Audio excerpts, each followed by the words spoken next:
we are seeing the evolution of a new type of cancel culture, or the way it actually looks to me, and I think to us, is it's the exact same tactics of the cancel culture that we encountered with respect to wokeism, applied in a totally different context, applied in a scientific context. And it's very jarring because many of the people who, understood completely what was going on in the case of wokeism have switched sides and are now doing the canceling, right? And that is a very disturbing phenomenon.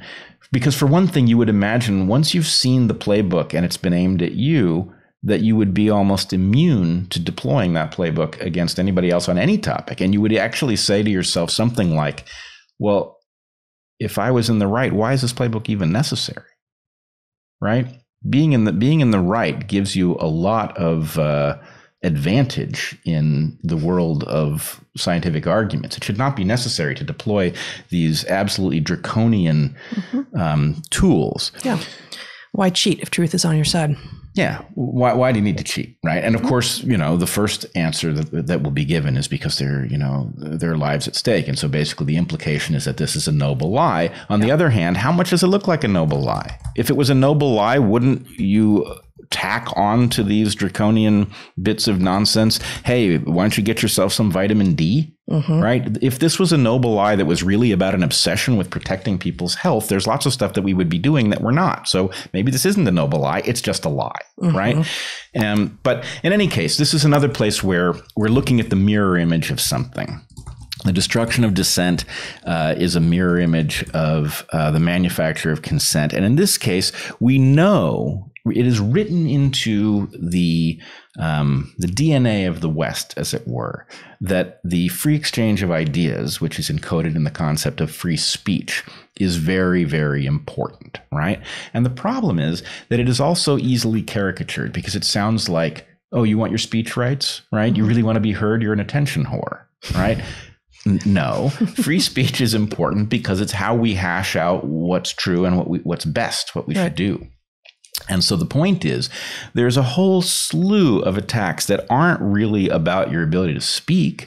They're about whether anybody can choose to hear you, right? Interfering with people's ability to find you. If there's a large audience that wants to hear what you have to say, and it just so happens that the people who own the platform that dictates whether or not they can find you don't like what you're saying. And the point is, well, you can still speak, but they can't hear you, right? So anyway, we need at least speaking into a manufactured void, which is rather like a manufactured consensus. Speaking into a manufactured void is not what the framers of the Constitution had in mind when they were protecting free speech. Oh my goodness. It's like speech canceling headphones. Speak all you want, and the headphones render it silent. Yeah.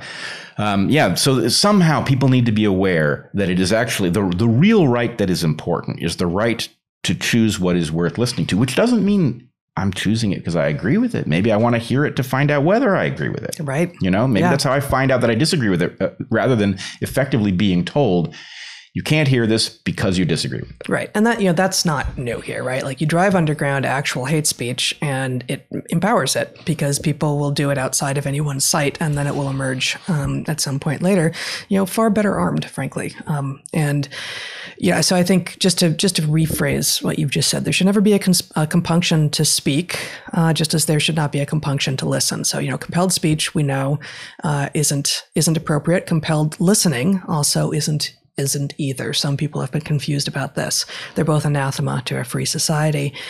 And so as you have just said, there should always be freedom to speak. There should also always be freedom to listen, especially in this era of the virtual public square, because that's the era we live in, the virtual public square, to which you may not know how to show up because, we're here for now at, noon 30 Pacific time on Saturdays, most Saturdays.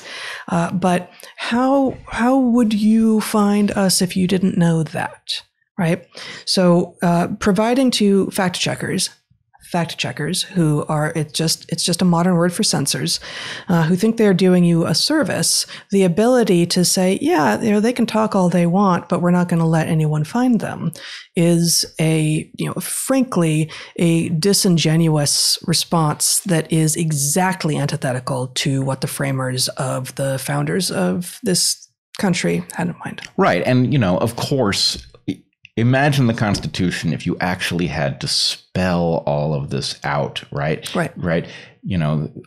Okay, what are we going to do if there's ever an era in which there's something called fact checkers who look for misinformation, where misinformation doesn't mean it's not a fact, right? And there's a capacity for noise canceling to render speech useless and unhearable.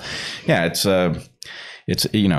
an endless arms race, and really the point is the basic principle is still the same, and it either applies or it doesn't. Yes. And we are stuck with a whole bunch of brand new bottlenecks that are being exerted to to shape our behavior.